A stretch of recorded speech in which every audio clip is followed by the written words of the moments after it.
যে মেয়েরা অতিরিক্ত জেদি হয় আর যাই হোক সংসার জীবন তাদের জন্য নয়, কেননা জেদি মেয়েদের সাধারণত সংসার জীবন সুন্দরভাবে পরিচালিত হয় না।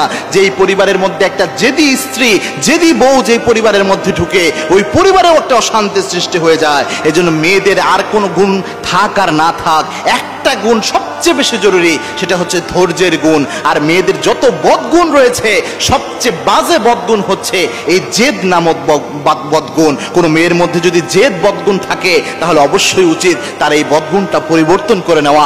আজকে হোক কালকে হোক, একদিন না একদিন এই বদগুণটার জন্য কোনো না কোনো ক্ষতি তার জীবনে হয়ে যেতে পারে। এজন্য প্রিয় বোনেরা, উদারত আহ্বান আপনাদের জানাচ্ছি, আপনাদের জন্য জান্নাতে যাওয়া সহজ, আপনাদের জন্য অনেক ইজি জান্নাতে যাওয়া।